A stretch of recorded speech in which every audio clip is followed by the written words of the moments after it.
Gaur aurkezten duguna da Logelan Logale kantata. Logelan Logale kantata Euskadiko Orkestraren proiektu bada, junzan urtean Donostian izana, eta aurten lehenengo aldiz Bilbon ingo da, Bilboko Orkestra Sinfonikoarekin batera. Guretzat, auditorixoa ikustia Bilboko eta inguruko beratzireun eskamotikokin beteta musika zoragarri hau eta testo zoragarri hau abesteko eta entzuteko benetan oso pozgarria da. Musikaren egilea, Iago Bastiazaran. Testuaren egilea, Leire Bilbao.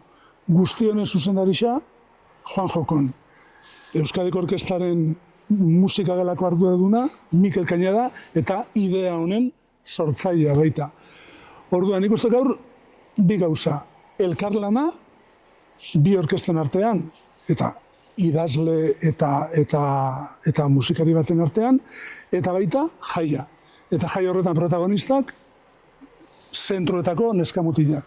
Albiz Eskola, Gabriel Aresti, Cervantes, Mimetiz, Ander Deuna, Antonio Trueba, Colegio Bizkaia, Basurto, Urretxindorra, Aperribai, Cervantes, Colegio Alemán, eta Antonio Trueba beste dela bat.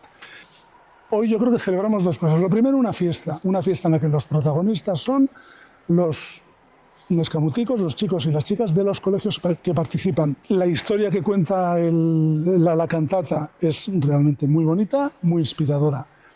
La música es de Iago Bastiazaran y el texto es de Leire Bilbao, que también están aquí. Mikel Cañada, que me acompaña, es el responsable de música de Euskadiko Orkestra, y Juan Jokon es el director de orquesta que lidera a todos estos 900 niñas y niñas, a Bilbao Orquestra Sinfonikoa y a los coros de escenario, que son el coro de Amorebieta y el coro de la Sociedad Coral de Bilbao. Ni bukatzeko niretzat esan pertsonalki, ze suposatzen da ben, Euskadiko Orkestra hemen egotea, Bilboko Korala hemen egotea, eta BOS hemen egotea. Nik uste, benetan elkarlaneko proiektu badala, proiektu pozgarri badala, eta seguru nago aurrera begira dako hau lehenengo proiektu bat izango dela.